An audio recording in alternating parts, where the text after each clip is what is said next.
Hello YouTube, welcome to this very first book review that I'm going to introduce on this channel that I hope is going to become a series that is going to be recurrent.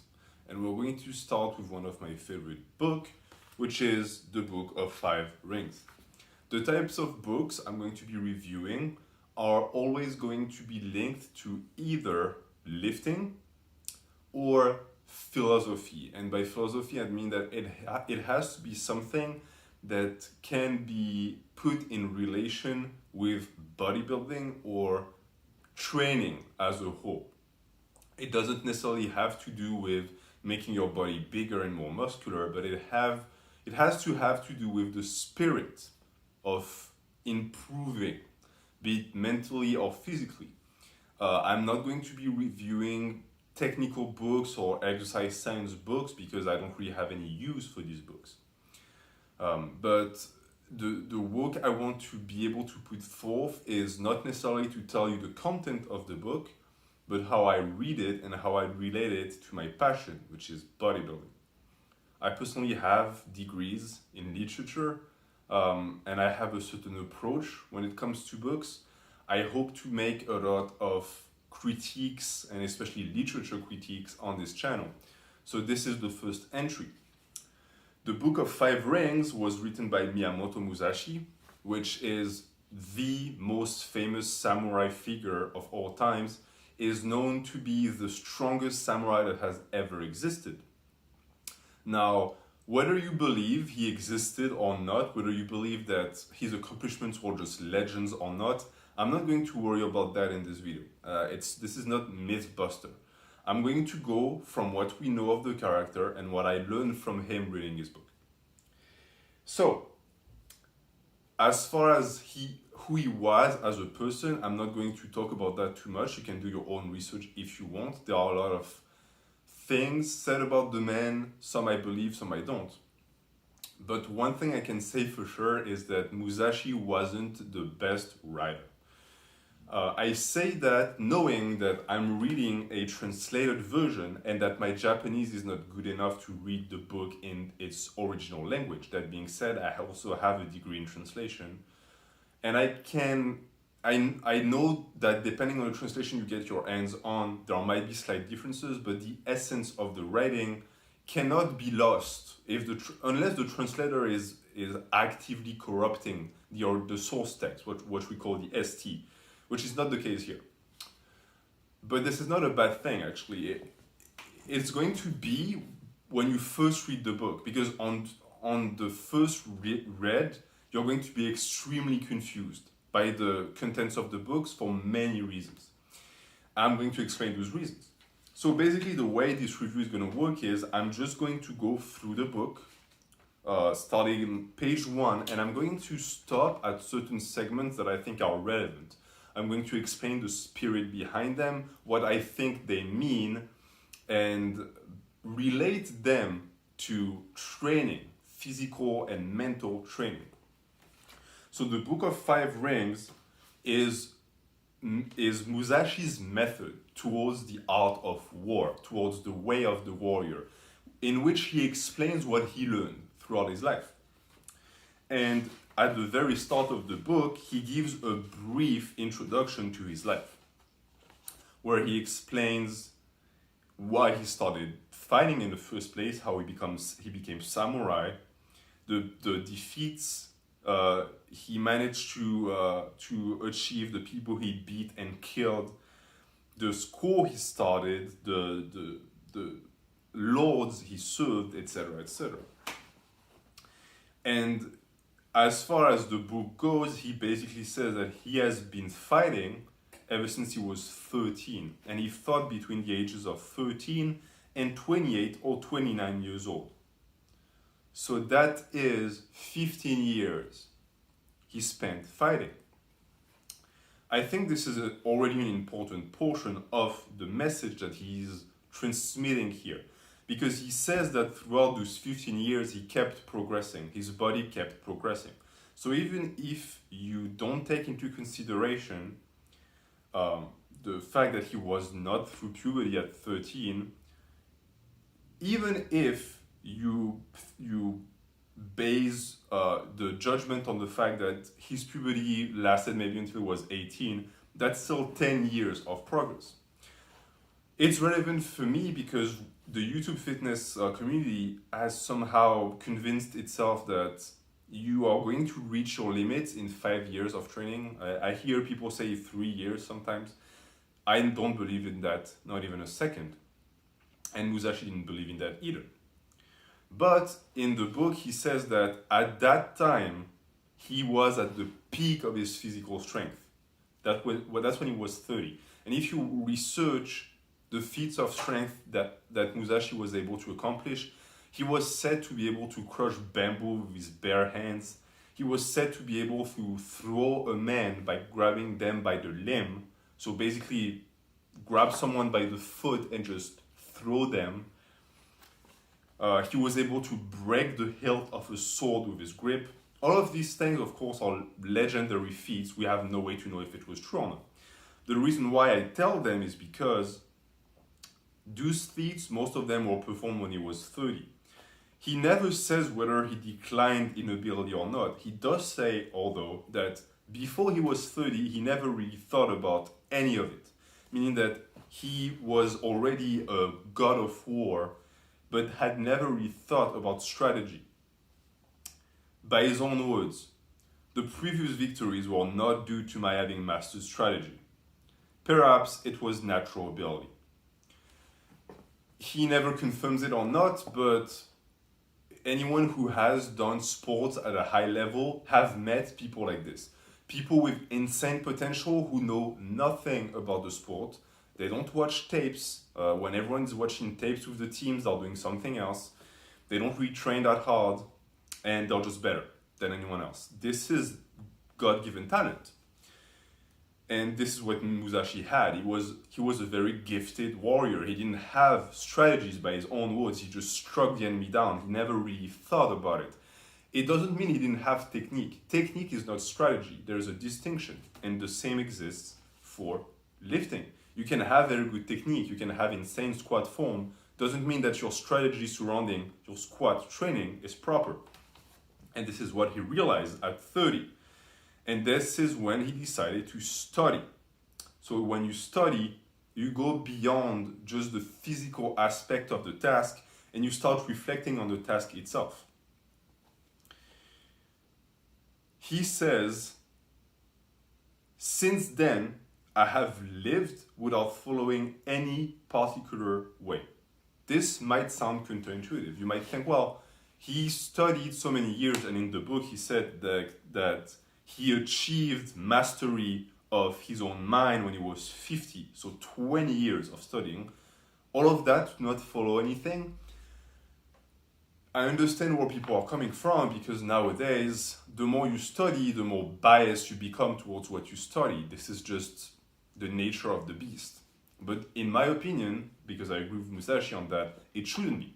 The more you study, the more open-minded you should become. If you become more stubborn and more stuck in your ways as you study, you're not studying correctly. And some people might say, oh, it's because I found the way that works. There is not just one way. The way is infinite. There are definitely bad ways, but there are no perfect and optimal way. You have to find what works for you. And this is what he says here. So Musashi was anti-dogma, which I appreciate a lot. The reason why I didn't really talk about that much, the reason why I say that the first read is going to be strange is because you are reading the book of someone who was already a genius when they were 13. And something I found with people naturally gifted is that they have a very tough time explaining their talents to people. Talk to, like I have, like champion swimmers and tell them, how do you do it? How are you so fast? Like, most of the time they won't be able to explain to you, or if they do, it's going to be so abstract that you won't get it. On the other hand, people who work really hard because they didn't have talent are going to sit you down, they're going to tell you about their stroke, about the time, their breath timing, all of that stuff. It's much more clear in their head because they've had to study the way of strategy. If you are gifted, you don't need to study like he was. He reached the age of 30 not having to think about it once.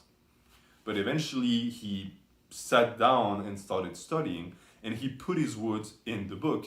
The thing is, he still has that insane talent that makes it so that sometimes he cannot explain what he means, meaning that he'll tell you something completely outrageous and then say, this is the way it is, and just study more and you'll understand. You might study your entire life and never understand what he says.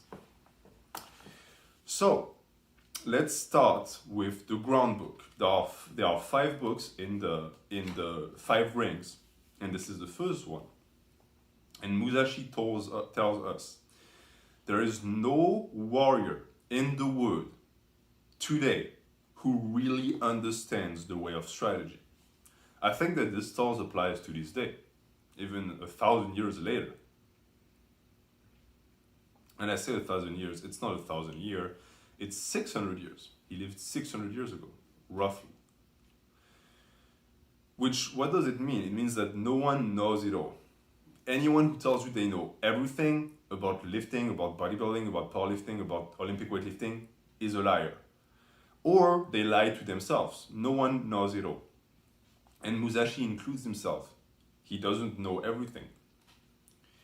He continues. And as I do that reading, I'm skipping certain things because certain things don't apply, and also I want you to discover the book by yourself. Each man practices as he feels inclined. That's an aspect of lifting that you shouldn't be ashamed of. You're going to like certain things. You might not even like lifting. You might like certain sports better. There is no fault in that. Do what you like. It's very important that you always do what you like. Because if you embrace something that you don't feel passionate about, you're not going to last and you're not going to make progress.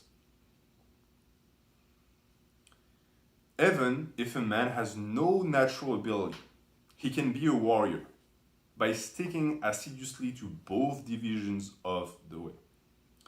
The both divisions of the way are the pen and the sword, which is to me the theoretical aspect and the practical aspect, which is studying, lifting. It can be through books, but it should, in my opinion, be through self-reflection, and the sword, which is actually lifting. People who have only the pen are even more useless than people who only have the sword. I will take someone who lifts with no knowledge at all and no introspection over someone who just studies lifting. Because at least that person is getting empirical experience from what they're doing. The other one is just a lab rat. They do not understand lifting, they don't understand the love of the iron. And as he says too, even if you have no natural ability, you can still become that warrior. You might not be the best warrior, but you're still going to develop that mindset for yourself. And I relate to that because my genetics for bodybuilding are subpar. I really don't have good genetics, but I still love it. And I still have achieved some pretty good results. He also says that the way of the warrior is resolute acceptance of death. That's a topic that I'm going to talk about in many literature reviews, not just that one, especially when it comes to Bushido and the way of the warrior, because it's a mentality that's very important. Being a dead man walking. I'm not going to spend too much time on it now, but I'm going to come back to it eventually. The warrior is different in that studying the way of strategy is based on overcoming other men. This is where the way of the iron and the way of the sword diverge in a way, because you don't, unless you're competing, but even if you're competing in powerlifting and bodybuilding, lifting is about conquering yourself. It's about defeating your demons. It's about always pushing the boundaries and the limits. This is what you're trying to overcome. I have personally found that people who try to always surpass someone else don't really make it far. You need to have either a fictional goal in mind or an ethical goal that always evolves, which is my case. Musashi says, the true value of sword fencing cannot be seen within the confines of sword fencing techniques. What does that mean? It means that he basically states that being good at drawing your sword and slashing through the enemy is not the true value of what the way of the warrior is. It's not just that. Just like being good at lifting weights is not all there is to be about being a bodybuilder. There is more to that. The mental aspect is just as important as the physical aspect. And if you want to be great on the physical side, you need to be great on the mental side. They go hand in hand. You cannot separate the two. There is a way to separate the two. It's called PEDs.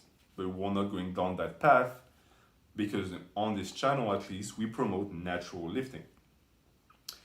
And I'm going to end this video on the last quote. And the quote is, in this kind of way of strategy, both those teaching and those learning the way are concerned with coloring and showing off their technique, trying to hasten the bloom of the flower. They speak of this dojo and that dojo. They are looking for profit.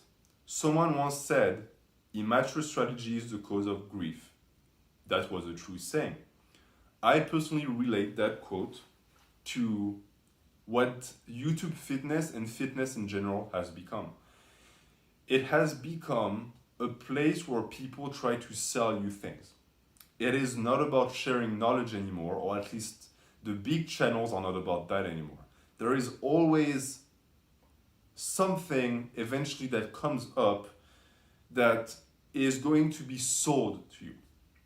And that thing is always going to be the best and the most efficient, and is going to be promoted through the person trying to sell it to you. And that person might also have what Musashi calls a dojo.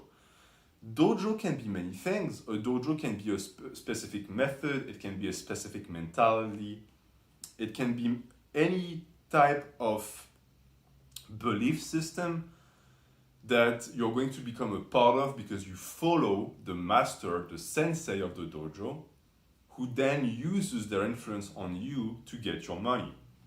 In my opinion, if you watch YouTube and you watch a channel and that person who owns the channel starts selling you stuff, this is when you should be really worried and you should start questioning that person. And the reason why this is so bad too is because, as he says, they become more concerned with coloring and showing off their technique, trying to hasten the bloom of the flower. Hastening the bloom of the flower, what is that? Well, that is all these people who make videos that they call how to make gains fast, big arms fast, big legs fast, look better fast. It cannot be fast by definition. Natural lifting past the novice phase is not fast. It's a slow process. And people who hasten the bloom of the flower either use a specific substance to make the flower grow faster, or they don't let the flower bloom to its full potential. They rush it and they risk injury. And that method of making the flower bloom faster, as he states here, is also based on fake knowledge and fakeness in general. It's the coloring and showing off their technique. It's someone who are going to tell you, oh, I got this through these means, and if you apply these means, you'll get it like this. This is not a bad thing per se. It becomes a bad thing if that thing that they're talking about, you need to pay for. And this is what also he denounces here. People who take students, and the students would have to pay the dojos. And he thinks this is not the true way, and I agree. He says they're looking for profit. Before that, and I will end on that, this is the last part of the paragraph. If we look at the wood, we see arts for sale. Men use equipments to sell their own selves. As if with the nut and the flower, the nut has become less than the flower. What is the nut and what is the flower? In my opinion, the flower is the result. It's the end product. What is the nut? It is what constituted those results before they bloomed. What was in your mind before you achieved the results. It is your train of thoughts, it is your will, it is the methods you applied. All of those things are more important than the flower.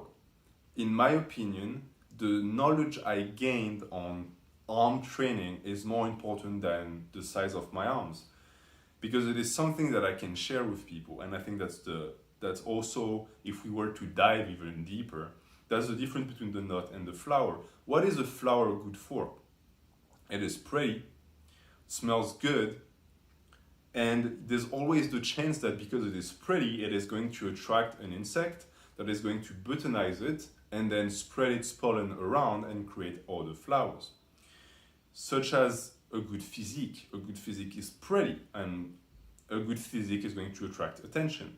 Between a theoretical video or a video where I flex, which of the two is going to make more views? The video where I flex takes me 0 effort, lasts maybe a minute, is going to make 10 times more views. Why? Because people are attracted by the flower. But my job and the job of people in the natural lifting community is to make the nut more palatable, in a sense. Because the nut is what the flower came from. The flower that you see at the end is my personal results. You're never going to achieve that, but I can tell you how I made it bloom. We might not start with the same nut, and we're not going to end up with the same flower, that's for sure. But the methods that I used to bloom, you can learn from, and you can evolve from that. And this is why when the nut becomes less than the flower, everyone suffers. The physique and the end result that are being used to sell products and supplements and methods and programs and training and coaching shouldn't matter that much. The knowledge that led to it should. That's what should be spread, and it should be shared for free. Because that knowledge is much more applicable. It is something that can actually benefit a larger amount of people deeper than just looking at a pretty physique and being told that there is a fast pass way to get it. I would much rather be open and tell you all the mistakes I made when I was trying to grow, so that you can avoid these mistakes and you can also then pass that knowledge on to other people. So this is it for the part 1 of the Book of 5 Rings. This is going to be a long series because, as you see, I like to dive deep and I like to really go into the details. So I will make sure to keep uploading those videos. I will make sure that we go through the book. If you have books that you like, let me know in the comments. I might make reviews on them. Thank you for watching.